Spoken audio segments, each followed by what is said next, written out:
नमस्कार सांग मैंने आपण मानु समस्त मो स्टोरी चैनल स्वागत। चलतु कहानी शुणा प्रथम प्रेमर प्रथम छुआर तृतीय भाग पूर्व भाग गुड़िक तो आपण मैंने निश्चय शुणी सारे यही भागटी को आरंभ शेष जाए शुणु।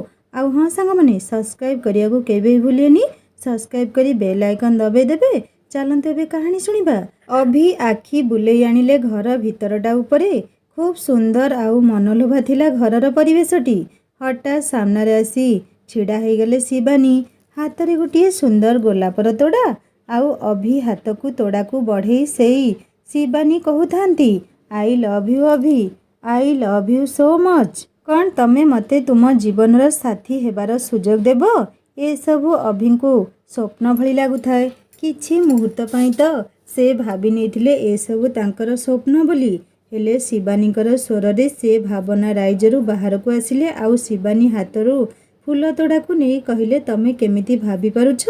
मु हाँ छड़ा आउ किछि कहिबी बोली तमे जानिन शिवानी। तम मुहरु एई कथा सुनिया पई मो मन केमिति व्याकुल हेउथुला। शिवानीर कथा सुनी अभि आखिरे लुह जकेई आसीथिला। शिवानी अभिर हाथ धरी नहीं भीतर को नेउ नेउ कहले सार एतिकी नुहे आहुरी अछि। रूम न हॉले पड़ी थाए गोटे टेबुल, ता सहित दुईटी चेयर आउ खूब सुंदर भावरे टेबुल उपरे गोलाप पाखुड़ा पड़ी थाए। खूब सुंदर आयोजन करी थांती शिवानी। दुहे जाई चेयर बसिले। अभिंकर एबे जाए विश्वास हेउ न थाए ए सबु। से अपलक नयन रे चाही रही थांती शिवानी को। शिवानी कहला कौन देखुछ एमिति?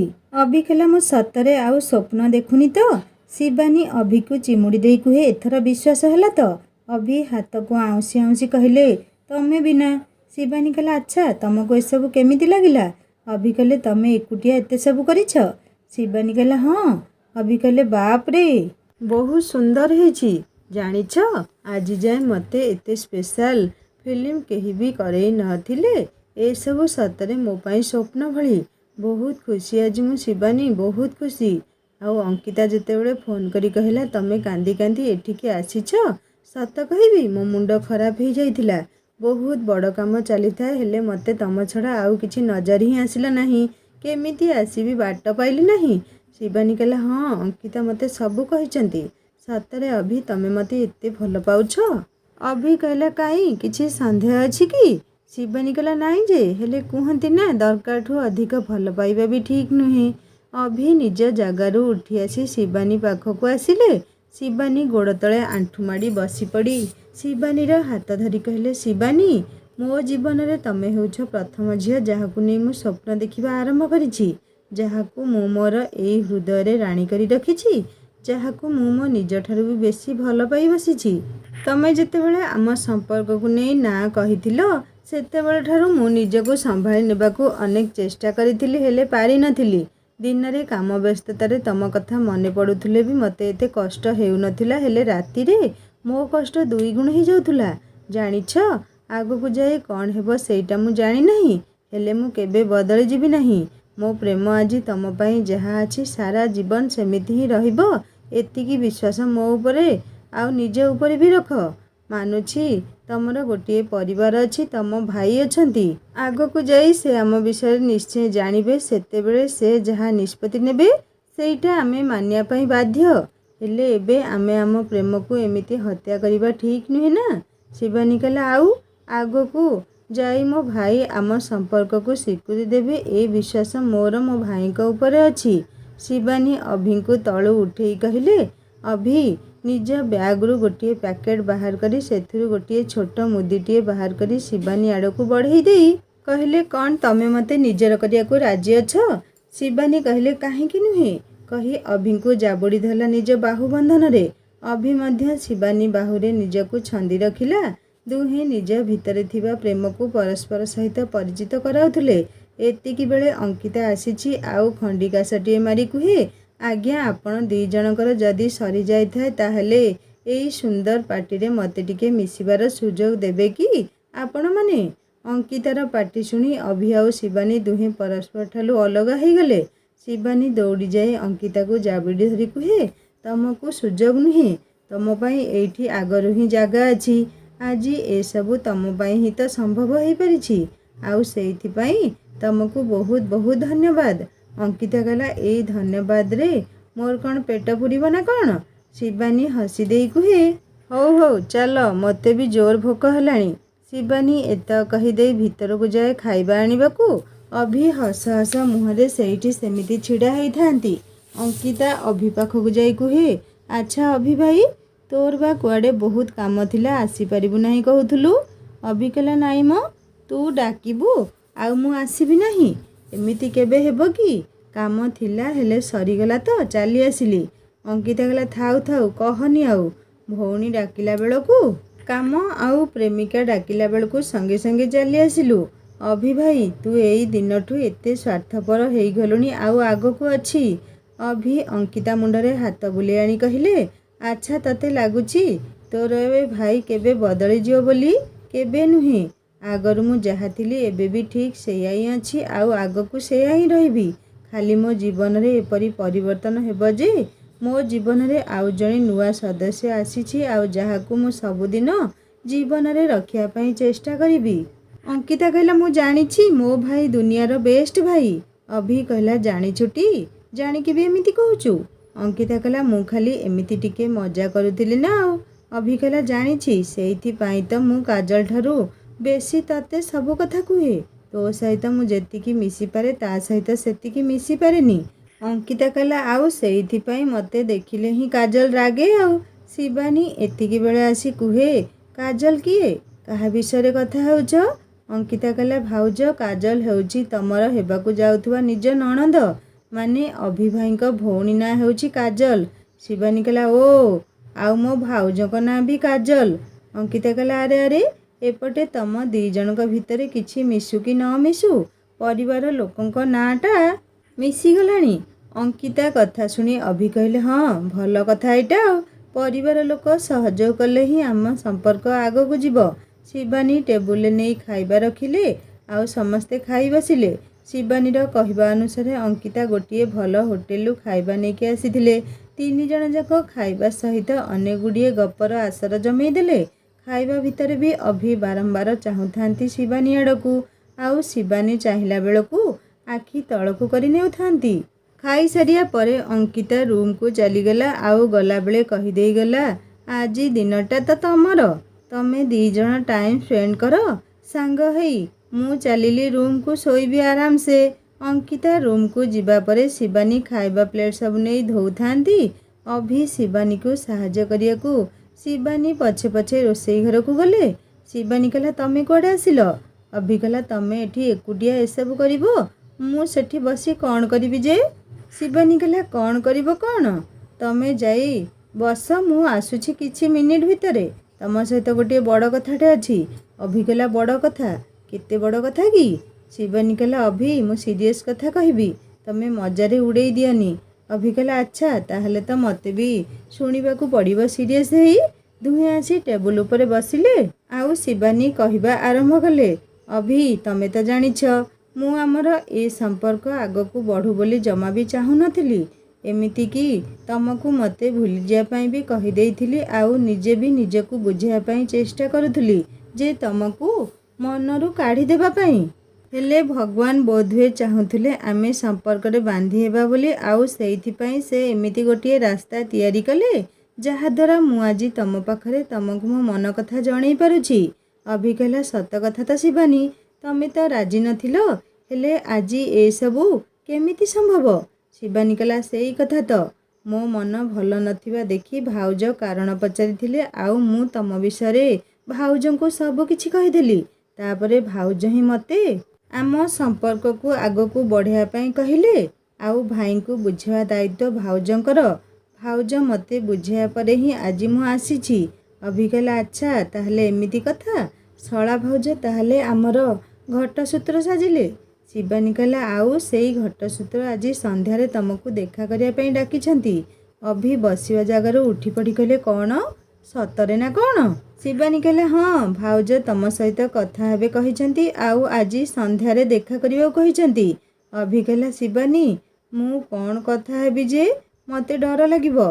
शिवानी कहला अरे मो भाउज को पुलिस अफसर नुहे जे तमको डर लागुछि से बहुत भल आउ फ्रेंडली तमे आराम से तांको देखा करी कथा हे परिबो। एतिकी बेले शिवानीर फोन रिंग हुए ଶିବାନୀ ଫୋନ୍ ବାହାର କରି ଦେଖେ ଆଉ କୁହେ, ଏଇ ଦେଖ ଭାଉଜ ଫୋନ୍ କଲେଣି। କାଜଲ କହିଲେ, ହ୍ୟାଲୋ ଶିବାନୀ। ଶିବାନୀ କହିଲେ, ହଁ ଭାଉଜ କହୁନ। କାଜଲ କହିଲେ, ତମେ ଏବେ କେଉଁଠି ଅଛ? ଘରକୁ କେତେବେଳେ ଆସିବ ଯେ? ଶିବାନୀ କହିଲା, ହଁ ଭାଉଜ ମୁଁ କଲେଜରୁ ବାହାରୁଛି, ଆଉ ଘଣ୍ଟେ ଭିତରେ ପହଞ୍ଚିଯିବି। କିଛି ଦରକାର ଥିଲା କି ଭାଉଜ? କାଜଲ କହିଲେ, ନାହିଁ। କଥା କ'ଣ କି ପିଉସୀ ନାନୀଙ୍କ ଘରୁ ଫୋନ୍ ଆସିଥିଲା। ପିଉସାଙ୍କ ଦେହ କ'ଣ ଭଲ ନାହିଁ, ସେଇଥିପାଇଁ ତମ ଭାଇ ଆଉ ମା ସେଠିକି ଗଲେ। ମୁଁ ଏବେ ଘରେ ଏକୁଟିଆ। ଶିବାନୀ କହିଲା, ଓହୋ ହଉ ଭାଉଜ, ତାହେଲେ ମୁଁ ଏବେ ଯାଉଛି ଘରକୁ। କାଜଲ କହିଲେ, ଆରେ ହଁ, ତମେ ଅଭିଙ୍କୁ କହିଲ କେଉଁଠି ଦେଖା କରିବା ପାଇଁ? ଶିବାନୀ କହିଲା, ନାଇଁ ଭାଉଜ କହିନାହିଁ।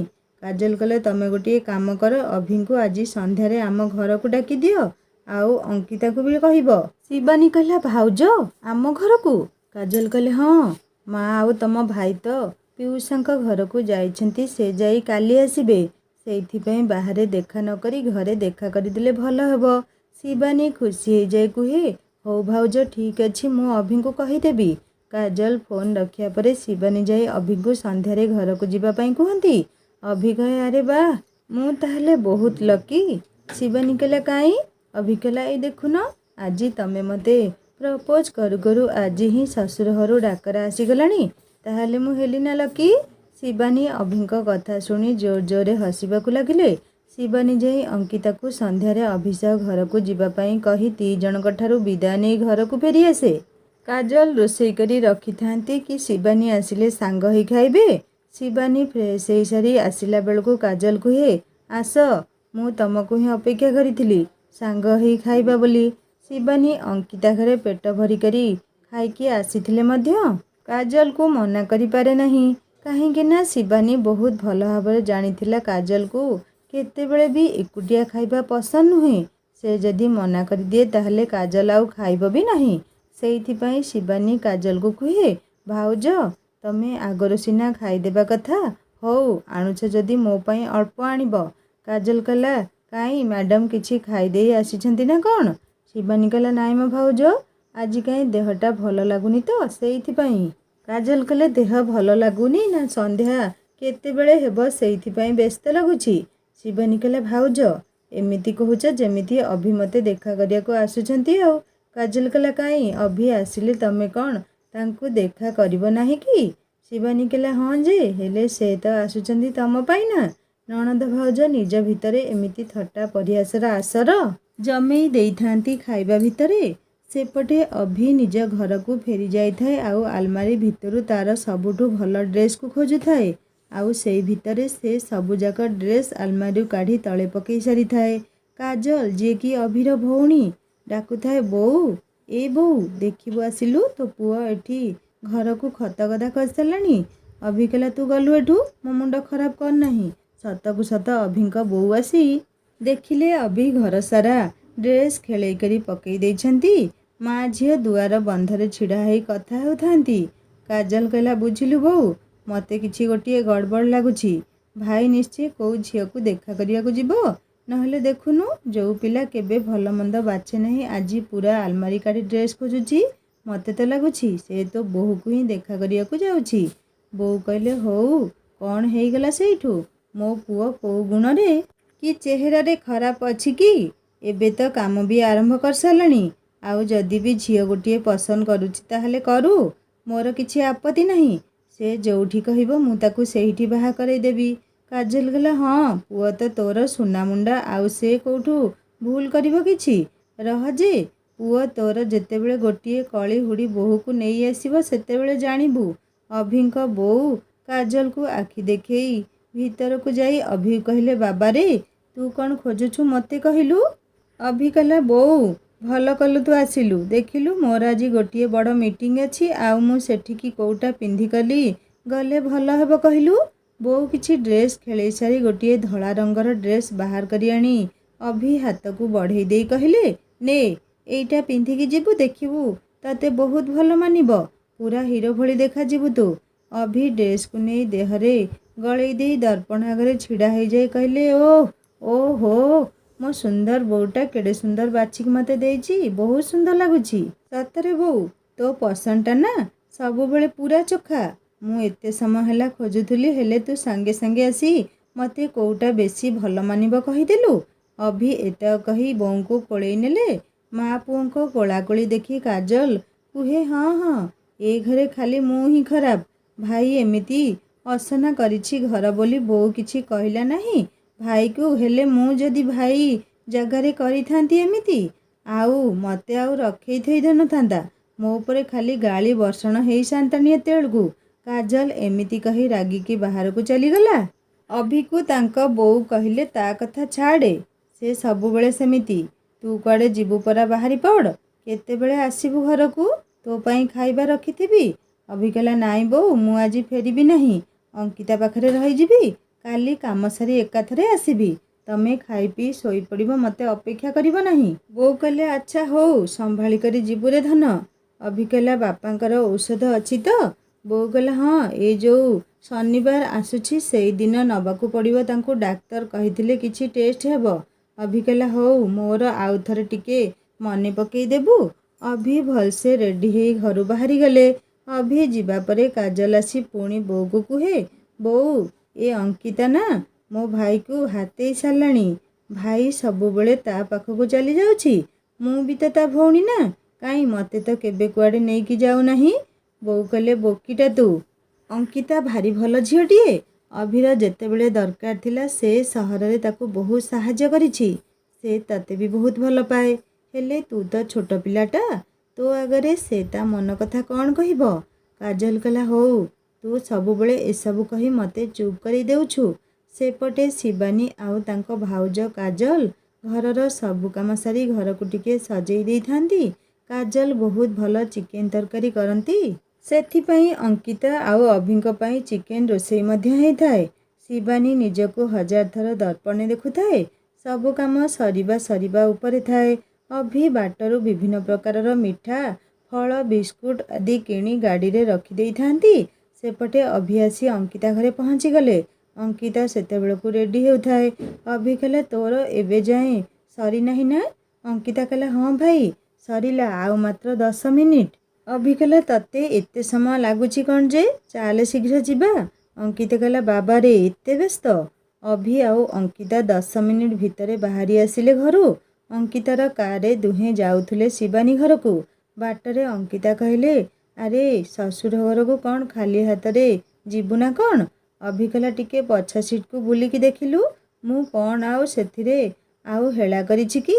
ଅଙ୍କିତା ପଛକୁ ବୁଲି ଦେଖିଲେ 4-5ଟା ବଡ଼ ବଡ଼ ପ୍ୟାକେଟ୍ ଥୁଆ ହେଇଛି। ଅଙ୍କିତା କହିଲା, ଆରେ ବାଃ, ବର୍ଷକ ପାଇଁ କିଣି ନେଇଛୁ ନା କ'ଣ ବେ ସବୁ? ଅଭି କହିଲା, ଭଲ କଥା କହୁଛୁ ଆଉ। ପ୍ରଥମ ଥର ଯିବି, ସେ ବି ପୁଣି ଶିବାନୀର ଭାଉଜ ଥିବେ। ନ ନେଲେ କ'ଣ କଥାଟା ପସନ୍ଦ ହେବ? ଶିବାନୀ ଭାଉଜ ପୁଣି କହିବେ କଞ୍ଜୁସ୍ ପିଲାଟା। ସମୟ ରାତି 8ଟା। ଅଭି ଆଉ ଅଙ୍କିତା ଯାଇ ପହଞ୍ଚିଲେ ଶିବାନୀ ଘରେ। ଶିବାନୀ ଛାତ ଉପରେ ଛିଡ଼ା ହେଇ ଅପେକ୍ଷା କରିଥାଏ। ସେମାନେ ଆସିବା ଦେଖି ଶିବାନୀ ବାହାରକୁ ଦୌଡ଼ି ଯାଇ ସେମାନଙ୍କୁ ଭିତରକୁ ପାଛୋଟି ଆଣେ। ଅଭି ଖାଲି ଚାରିଆଡ଼କୁ ଚାହୁଁଥାନ୍ତି। ଡର ଡର ଲାଗୁଥାଏ। ସମସ୍ତେ ଆସି ଡାଇନିଂ ହଲ୍‌ରେ ବସିଲେ। କାଜଲ ଥଣ୍ଡା ପାନୀୟ ସହିତ କିଛି ହାତ ତିଆରି ଜଳଖିଆ ନେଇକରି ଆସିଲେ। ଅଭି କାଜଲକୁ ନମସ୍କାର ଜଣାଇଲେ। ଆଉ ସମସ୍ତେ କିଛି ସମୟ ଏକାଠି ବସି ଜଳଖିଆ କରିବା ସହିତ କଥାବାର୍ତ୍ତା କଲେ। ଅଭି ଏତେ ସବୁ ଜିନିଷ ନେଇକରି ଆସିଥିବା ଦେଖି କାଜଲ ଥଟ୍ଟାରେ କହିଲେ, ଆଚ୍ଛା ଜ୍ୱାଇଁବାବୁ, ପ୍ରଥମ ଥର ଆସି ଏତେ ଜିନିଷ ଆଣିଛ? ଏସବୁ କିଏ ଖାଇବ ଆମର? ଅଭି କହିଲା, ନାଇଁ ନାଇଁ, ଏମିତି ଆଉ। ଶିବାନୀ କହିଲା, ଜାଣିଛ ଭାଉଜ, ନା ଆଜି ମସ୍ତ ଚିକେନ ରୋଷେଇ କରିଛନ୍ତି। ଭାଉଜ ବହୁତ ଭଲ ରୋଷେଇ କରନ୍ତି। ଅଙ୍କିତା କହିଲା, ଆରେ ବାଃ, ଆଜି ତାହେଲେ ଡିନରଟା ଜମିବ ଆଉ। କାଜଲ କହିଲା, ଶିବାନୀ, ଅଙ୍କିତା ଆଉ ତମେ ଯାଇ ବୁଲି ଆସ ଘର ଆଉ ଛାତ ଉପର।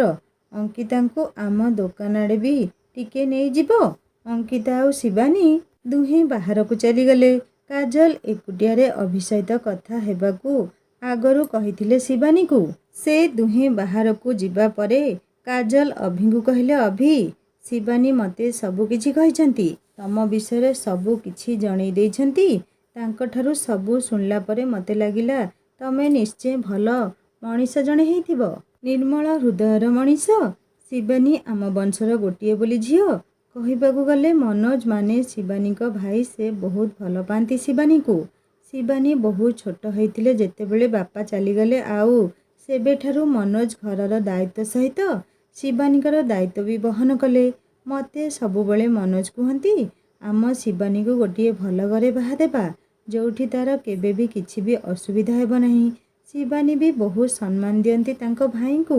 ଅଭିକଲା ଜାଣିଛି ଭାଉଜ, ସେଇଥିପାଇଁ ସେ ଆମ ସମ୍ପର୍କକୁ ଆଗକୁ ବଢ଼ାଇବା ପାଇଁ ଚାହୁଁନଥିଲେ। କାଜଲ କହିଲେ, ହଁ, ହେଲେ ତାଙ୍କ ଆଖିରେ ଲୁହ ଆଉ ତାଙ୍କୁ ଏମିତି କଷ୍ଟରେ ରହିବାର ଦେଖି ମୁଁ ସହିପାରିଲି ନାହିଁ। ଆଉ ସେଇଥିପାଇଁ ତାଙ୍କୁ ମୁଁ ତମ ସହିତ କଥା ହେବାକୁ କହିଥିଲି।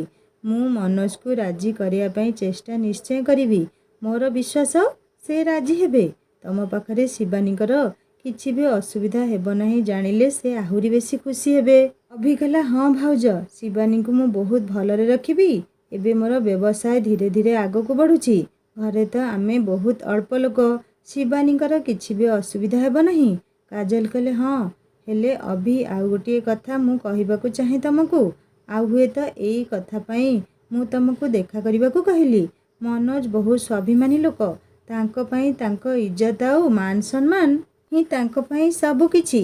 ତମକୁ ମୋତେ କଥା ଦେବାକୁ ପଡ଼ିବ, ତମେ ଦି ଜଣ କେବେ ବି ଏମିତି କିଛି କରିବ ନାହିଁ ଯାହା ପାଇଁ ଦୁନିଆ ଆଗରେ ତମେ ଦୋଷୀ ହେବ ଆଉ ମନୋଜକୁ ଏଇଥିପାଇଁ ଦୁଃଖ ଲାଗିବ। ସମୟ ଆସିଲେ ତମ କଥା ମୁଁ ଘରେ ନିଶ୍ଚୟ କହିବି। ତା ଆଗରୁ ଯେମିତି ମନୋଜଙ୍କ ଆଗକୁ ତମେ ଦି ଜଣଙ୍କ ସମ୍ପର୍କ ବିଷୟରେ କୌଣସି କଥା ନ ଆସେ। ଅଭି କହିଲେ, ଠିକ୍ ଅଛି ଭାଉଜ, ତମେ ଯେମିତି କହୁଛ ଠିକ୍ ସେମିତି ହିଁ ହେବ। କାଜଲ କହିଲେ, ମୁଁ ଜାଣିଛି ତମେ ବହୁତ ବୁଝିଲା ପିଲା, ସେଇଥିପାଇଁ ତ ତମ ଆଗରେ ମୁଁ ଏସବୁ ନିର୍ଭୟରେ କହିପାରିଲି। ସତରେ ଆମ ଶିବାନୀଙ୍କର ପସନ୍ଦ ବହୁତ ଭଲ। ଅଭି କହିଲେ, ହେଲେ ଭାଉଜ, ମୋତେ ଆଉ 3 ବର୍ଷ ସମୟ ଲାଗିବ। 3 ବର୍ଷ ଭିତରେ ହିଁ ମୁଁ ଘରେ ବାହା ହେବା କଥା ଜଣେଇ ଦେବି। ସେବେ ଯାଏଁ ପରିସ୍ଥିତିକୁ ତମେ ସମ୍ଭାଳି ନେବ। କାଜଲ କହିଲେ, ହଁ ହଁ, 3 ବର୍ଷ ଭିତରେ ଶିବାନୀଙ୍କର ବାହାଘର କରିବା ପାଇଁ ଆମେ ଚିନ୍ତା ବି କରିନୁ। ଏମିତି ଅନେକ କିଛି ଆଲୋଚନା କଲେ କାଜଲ ଆଉ ଅଭି। ୟା ଭିତରେ ଅଙ୍କିତା ଆଉ ଶିବାନୀ ଫେରି ଆସିଛନ୍ତି। ତାପରେ ସମସ୍ତେ ମିଶି ଖାଇବା ପାଇଁ ବସି ଯାଇଛନ୍ତି। କାଜଲ ଯାଇ ଖାଇବା ଗରମ କରି ଆଣି ଦେଇଛନ୍ତି। ଖାଇସାରିବା ପରେ ସମସ୍ତେ ବେଶ ପ୍ରଶଂସା କରିଛନ୍ତି କାଜଲଙ୍କ ହାତରନ୍ଧା ରୋଷେଇର। କାଜଲ ରୋଷେଇ ଘରକୁ ବାକି କାମ ସାରିବା ପାଇଁ ଯାଇଛନ୍ତି। ଶିବାନୀ ଅଭିଙ୍କୁ ନେଇ ନିଜ ରୁମ୍କୁ ଯାଇ ରୁମ୍କୁ ଦେଖେଇଛନ୍ତି। ଛୋଟ ରୁମ୍ଟିଏ ହେଲେ ବି ଖୁବ୍ ସୁନ୍ଦର ଭାବରେ ସବୁକିଛି ସଜଡ଼ା ହେଇ ଥୁଆ ହେଇଥାଏ। ଶିବାନୀ କହିଲା, ଭାଉଜ ତମକୁ କ'ଣ କହିଲେ? ଅଭି କହିଲେ, ସେଇଟା ତମେ ଭାଉଜଙ୍କଠାରୁ ବୁଝି ନେବ। ଶିବାନୀ କହିଲା, କାଇଁ? ଅଭି କହିଲା, ନାଇଁ, ଏମିତି କିଛି ନୁହେଁ ମ, ବାସ୍ ଏମିତି କାମ, ପସନ୍ଦ ନାପସନ୍ଦ ଏଇ ବିଷୟରେ ସବୁ ଆମେ କଥା ହେଉଥିଲୁ ଆଉ। ଶିବାନୀ କହିଲା, ହଉ ତାହେଲେ ଠିକ୍ ଅଛି। ଏତିକି ବେଳେ ଅଭିଙ୍କର ଫୋନ୍ ଆସେ। ଅଭି ବାହାରକୁ ଯାଇ କଥା ହେଇ ଭିତରକୁ ଆସି କୁହନ୍ତି, ସତରେ ଶିବାନୀ, ତମେ ନା ମୋ ପାଇଁ ବହୁତ ଲକି। ଆଜି ହିଁ ତମେ ମୋ ଜୀବନରେ ଆସିଲ। ଆଉ ଦେଖ, ଆଜି ମୋତେ ବହୁତ ବଡ଼ ପ୍ରୋଜେକ୍ଟ ମିଳିଛି, 3 କୋଟି ଟଙ୍କାର କାମ। ଓଃ ଗଡ୍, ତମେ ଭାବି ବି ପାରିବ ନାହିଁ ମୋ ପାଇଁ ଏଇଟା କେତେ ବଡ଼ ଖୁସି ଖବର। ଶିବାନୀ ମଧ୍ୟ ଅଭିଙ୍କ କାମ ପାଇଁ ଖୁସି ହେଲେ ଆଉ ବାକି ସମସ୍ତେ ମଧ୍ୟ। ରାତି 10ଟା ବାଜିଲାଣି। ଅଭି ଆଉ ଅଙ୍କିତା ଶିବାନୀଙ୍କ ଘରୁ ବିଦାୟ ନେଇ ଅଙ୍କିତା ରହୁଥିବା ଘରକୁ ଫେରିଲେ। ବାଟରେ ଦୁହେଁ କଥା ହେବାକୁ ଲାଗିଲେ। ସାଙ୍ଗମାନେ, ଶିବାନୀ ଓ ଅଭିର ସମ୍ପର୍କକୁ କାଜଲ କାହିଁକି ତାଙ୍କ ସ୍ୱାମୀଙ୍କଠାରୁ ଲୁଚେଇ ରଖିବାକୁ କହିଲେ, ଏ କଥା ଜାଣିବା ଏହି କାହାଣୀର 4ର୍ଥ ଭାଗରେ। କାହାଣୀ କେମିତି ଲାଗୁଛି ମୋତେ ନିଶ୍ଚୟ କମେଣ୍ଟ କରି ଜଣାଇବେ। ହିନ୍ଦୀ ଷ୍ଟୋରି ଚ୍ୟାନେଲର ଲିଙ୍କ ମୁଁ ଏହି ଷ୍ଟୋରିର ଡେସ୍କ୍ରିପସନରେ ଦେଇଦେଇଛି। ଆପଣମାନେ କ୍ଲିକ୍ କରି ସୁନ୍ଦର ସୁନ୍ଦର ହିନ୍ଦୀ ଷ୍ଟୋରି ଶୁଣନ୍ତୁ। ଆଉ ସବସ୍କ୍ରାଇବ୍ କରିବାକୁ କେବେ ବି ଭୁଲେନି। ରହୁଛି, ଜଲ୍ଦି ଦେଖାହେବ ଏହି କାହାଣୀର 4ର୍ଥ ଭାଗରେ। ନମସ୍କାର, ଜୟ ଜଗନ୍ନାଥ।